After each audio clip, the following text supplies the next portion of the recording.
எல்லா குழந்தைங்களுக்கும் என்னோட வணக்கம். நான் உங்க தீபிகா அருண். பெரியோர் வாழ்விலே அப்படிங்கிற இந்த தொடர் உங்களுக்கு பிடிச்சிருக்கும்னு நான் நினைக்கிறேன். இந்த தொடர்ல இன்னைக்கு நீங்க கடைசி கதைய கேட்க போறீங்க. தயாரா இருக்கீங்களா? அப்போ டாக்கூருக்கு 11 வயசு தான் இருக்கும். அந்த வயசுலயே அவர் அழகா பாட்டு எழுத ஆரம்பிச்சிட்டாரு. டாக்கூரா? இந்த பேர் எங்கேயோ கேட்ட மாதிரி இருக்கா குழந்தைங்களா? எங்க கேட்டிருக்கீங்க? சிட்டுக்குருவி பாட்காஸ்ட்லயா? எப்போ? எங்க? எதுல? சபாஷ்! சரி, தொடர்ந்து இத கேளுங்க. அவரோட படிச்ச மத்த மாணவர்கள், "அடடா! இவன் எவ்ளோ அழகா பாட்டு எழுதுறான்" அப்படின்னு புகழ்ந்தாங்க. சில பேரு, "இவனாவது பாட்டு எழுதுறதாவது, யாரோ எழுதின பாட்ட வச்சுக்கிட்டு கதை அளக்கறான்" அப்படின்னு சொன்னாங்க. இந்த செய்தி எப்படியோ பள்ளித் தலைவர் கோவிந்த பாபுவுக்கு எட்டுச்சு. உடனே அவர் டாக்கூர கூப்ட்டாரு. ஒரு விஷயத்த குடுத்து அத பத்தி பாட்டு எழுத சொன்னாரு. டாக்கூர் ரொம்ப அழகா பாட்ட எழுதினாரு. எல்லாருக்கும் படிச்சு காட்டினாரு. அத கேட்ட எல்லாரும் ஆ அப்படின்னு வாய பொளந்தாங்க.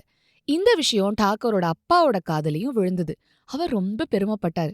அன்னிலிருந்து அவர் டாக்கூரோட பாடல்கள அடிக்கடி கேட்டு சந்தோஷப்படுவாரு. டாக்கூர ரொம்ப பாராட்டுவாரு. அப்பா மட்டும் இல்ல, டாக்கூரோட குடும்பத்தார் எல்லாருமே அவர பாராட்டுவாங்க. ஆனா ஒரே ஒருத்தி மட்டும், "ப்பு, இதென்ன பாட்டா? உனக்கு அவர மாதிரி எழுதத் தெரியலையே, இவர மாதிரி எழுதத் தெரியலையேன்னு" குத்தலாவே சொல்லுவா. அது யார் தெரியுமா? டாக்கூரோட அண்ணி. அண்ணி சொல்றத கேட்டு டாக்கூர் கவலைப்பட மாட்டாரு. அண்ணி எப்பவுமே அப்படிதான். டாக்கூரோட ஏதாவது வம்பு இழுத்துக்கிட்டே இருக்கிறது தான் அவளுக்கு வழக்கம். டாக்கூரோட அண்ணிக்கு கிளி, மைனா, அணில் இதெல்லாம் வளர்க்கறதுல ரொம்ப விருப்பம் உண்டு. வீட்ல அது எல்லாத்தையும் கூண்டுல அடைச்சு வளர்த்துட்டு வந்தா. ஒரு நாள் அவ 2 அணிற் பிள்ளைகள வாங்கினா. அதுங்கள கூண்டுல போட்டு அடைச்சு வச்சிருந்தா. அது டாக்கூருக்கு பிடிக்கல. ஆனந்தமா ஓடி ஆடி விளையாடுற அணில் பிள்ளைகள அடைச்சு வைக்கலாமா குழந்தைங்களா? கூடாதுல்ல. அதனால்தான் டாக்கூருக்கும் அதுல விருப்பம் இல்ல. "அண்ணி, இந்த அணிற் பிள்ளைகள பாக்கும்போது பரிதாபமா இருக்கு. வேண்டாம், இதுங்கள விட்டுடு" அப்படின்னு கெஞ்சி பாத்தாரு. "பேசாம வாய மூடிக்கிட்டு போ. உன் பேச்ச கேட்க நான் தயாரா இல்ல" அப்படின்னு சொல்லிட்டா அண்ணி. "சரி, வரட்டும். அண்ணிக்கு வாயால சொன்னா சரிப்படாது" அப்படின்னு மனசுக்குள்ளேயே சொல்லிக்கிட்டாரு டாக்கூர். அன்னிக்கு அண்ணி எங்கேயோ வெளில போயிருந்தா. அப்போ டாக்கூர் கூண்டுகிட்ட மெதுவா போனாரு. கூண்ட தொறந்து 2 அணில் பிள்ளைகளையும் விடுதலை பண்ணிட்டாரு. ஆனந்த சுதந்திரம் அடைந்து விட்டோம்னு அதுங்க ரெண்டும் ஆடி குதிச்சுக்கிட்டே ஓடி போயிடுச்சுங்க. அண்ணி வீட்டுக்கு வந்ததும் கூண்டு வெறும் கூடா இருக்கிறத பார்த்தா. உடனே டாக்கூரோட ஒரே சண்டை. அண்ணி திட்டுறத கேட்டு டாக்கூருக்கு வருத்தமே இல்ல. தாம் பண்ண செயல் சரியான செயல்தான் அப்படின்னு அவர் ஆழமா நம்பினார். டாக்கூர் காலையில பள்ளிக்கு போவாரு. சாயங்காலம் 4:30 மணிக்கு வீட்டுக்கு வந்துருவாரு. வீட்டுக்குள்ள நுழையும் போதே உடற்பயிற்சி ஆசிரியர் எதிர்த்தாப்புல நிப்பாரு. அவர் சொல்லிக் கொடுக்கிற பயிற்சிகள டாக்கூர் செஞ்சு முடிப்பாரு. அதுக்குள்ள சித்திரம் சொல்லிக் கொடுக்கிற உப்பாத்தியாயர் வந்துடுவாரு. அவர் சித்திரம் போட சொல்லிக் கொடுப்பாரு. அவர் போனதும் ஆங்கில பாடம் கத்துக் கொடுக்க ஒரு ஆசிரியர் வருவாரு. ஆங்கில பாடம் ஆரம்பமாயிடும். ஆனா அப்போ டாக்கூருக்கு படிப்புல கவனம் இருக்காது. தூக்கம் கண்ண சுத்தும். வாய் கொட்டாவி விடும்.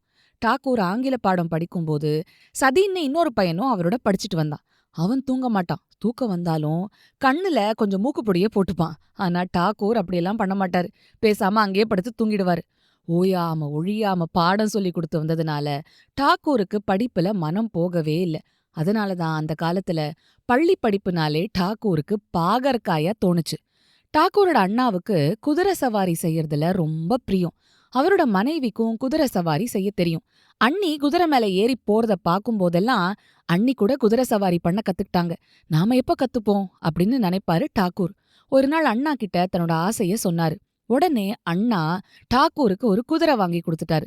அது ரொம்ப பொல்லாத குதிரை குழந்தைங்களா.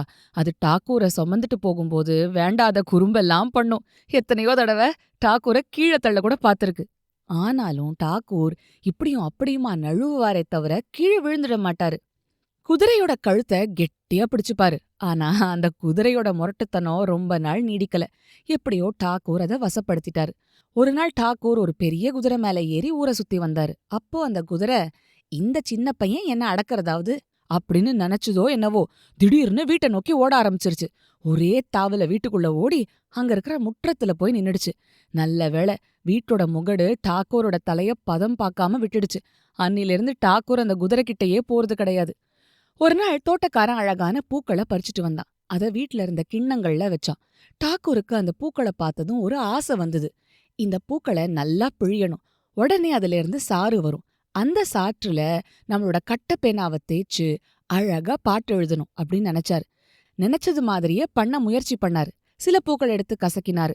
பலங்கொண்ட மட்டும் பல்ல கடிச்சுக்கிட்டு பிழிஞ்சு பார்த்தாரு. ஆனா ஒரு சொட்டு சாறு கூட வெளியில வரல. உடனே அவர் சார பிழிஞ்செடுக்க ஒரு இயந்திரம் பண்ணணும்னு நினைச்சாரு. அண்ணா கிட்ட சொன்னாரு.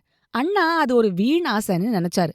இருந்தாலும் அருமை தம்பியோட மனசு நோகக்கூடாதுன்னு தச்சனுக்கு ஆள் அனுப்பினாரு. தச்சன் வந்தான். டாக்கூர் அவன்கிட்ட, ஐயா, ஒரு மரக்கோப்பைய எடுத்துக்கோங்க. அது நடுவுல ஒரு குழவிய வச்சு அந்த குழவிய ஒரு சக்கரத்தோட மாட்டிடுங்க. சக்கரம் சுத்தும்போது குழவியும் சுத்தும்ல, அப்போ கோப்பைக்குள்ள இந்த பூக்களை நான் கொட்டுவேன். உடனே சாறு வரும். அந்த சாற்றுல என்னோட பேனாவை தோச்சு பாட்டு எழுதுவேன். என்ன புரிஞ்சுதா அப்படின்னு கேட்டாரு. டாக்கூர் சொன்ன மாதிரியே இயந்திரம் தயாராயிடுச்சு. உடனே டாக்கூர் ஆவலோட பூக்களை உள்ள கொட்டி சக்கரத்தை சுத்தி பார்த்தாரு. என்ன சுத்தியும் எவ்வளோ சுத்தியும் ஒரு சொட்டு சாரும் கிடைக்கல. ஏமாற்றத்தோட டாக்கூர் கசங்கின பூக்களை பார்த்தாரு. பார்த்ததும், அடடே, கொஞ்ச நேரம் முன்னாடி எவ்வளோ அழகா இருந்தது இந்த பூக்கள், இப்போ ஒண்ணுக்கும் உதவாம போயிடுச்சே, எல்லாம் இந்த இயந்திரத்தோட வேலைதான் அப்படின்னு அந்த இயந்திரத்தை வெறுப்போட பார்த்தாரு. அதுக்கப்புறம் டாக்கூர் எந்த இயந்திரத்தையும் தொடரதே இல்ல. சித்தார் மாதிரியான வாத்தியங்களை கூட தொடமாட்டாராம். டாக்கூரோட அண்ணாவுக்கு வேட்டையாடுறதுல விருப்பம் உண்டு. ஒரு நாள் அவர் டாக்கூரையும் அழைச்சுக்கிட்டு யானை மேல ஏறி வேட்டைக்கு புறப்பட்டாரு. யானை பாகனும் வந்தான். யானை ரொம்ப கம்பீரமா காட்டுக்குள்ள நுழைஞ்சுது. அப்போ டாக்கூருக்கு புலிய பத்தின ஞாபகம் வந்தது. புலி வந்துடுமோ புலி வந்துடுமோன்னு நினைச்சு நினைச்சு பயந்துகிட்டே இருந்தாரு. ஒரு சமயம் புலிய பத்தி பேசும்போது அவரோட பள்ளி தோழன், புலி யானைய பார்த்தா உடனே ஒரே பாய்ச்சலா அதோட முதுகுல பாயும், அப்புறம் யானையோட கதி அதோ கதிதான் அப்படின்னு சொன்னது ஞாபகத்துக்கு வந்தது. ஐயோ, இப்ப புலி வந்து யானையோட முதுக நோக்கி பாஞ்சா என்ன பண்றது? இது முதுகு மேல நம்மெல்லாம் இருக்கோம், நம்ம கதி என்ன ஆகும் அப்படின்னு நினைச்சு பயந்துகிட்டே இருந்தார். ஒரு இடத்துல வந்ததும் யானை சட்டுன்னு நின்னுடுச்சு. என்ன விஷயம் அப்படின்னு டாக்கூர் மெதுவா தலைய நீட்டி பார்த்தாரு. பார்த்ததும் திடுக்கிட்டாரு. ஒரு புலி அங்க நின்னுட்டு இருந்தது. ஆனா நல்ல காலம், அது பின்னாடி திரும்பி பார்க்கல. வேகமா புறமுதுக காட்டி ஓட ஆரம்பிச்சுது. நல்ல வேளை இன்னைக்கு தப்பிச்சிட்டோன்னு நினைச்சு டாக்கூர் சந்தோஷப்பட்டாரு. நல்ல காலம், டாக்கூர் அன்னைக்கு தப்பிச்சிட்டாருன்னு நம்மளும் சந்தோஷம் அடையணும் இல்லையா? ஏன்னா அவரோட அருமையான பாடல்களை இன்னைக்கு உலகம் முழுக்க படிச்சு சந்தோஷப்பட முடியுதே. இல்லனா நோபல் பரிசு பெற்ற கவிஞர் ஒருத்தர் எங்க நாட்டிலயும் இருந்தாருன்னு நம்ம சொல்லி பெருமைப்பட முடியாதுல்ல? டாக்கூரோட கவிதைகளை பாடல்களை நீங்க படிச்சிருக்கீங்களா குழந்தைங்களா? டாக்கூர் எழுதின கதைகள் கூட இருக்கு. கண்டிப்பா நீங்க போய் அந்த பாடல்களையும் கதைகளையும் படிங்க. சபாஷ்! அடுத்த வாரத்திலேருந்து அழவள்ளியப்பா எழுதின ஒரு புது நாவல நீங்க கேட்க போறீங்க. வாரம் ஒரு அத்தியாயம்னு. ம் பேர் என்னன்னு கேக்குறீங்களா? இருங்க இருங்க, அடுத்த வாரம் தானா தெரிய வரும். சரி, அது வரைக்கும் என்ன பண்ணணும்? அதேதான், சிரிச்சுக்கிட்டு கிரிச்சுக்கிட்டு சந்தோஷமா இருங்க.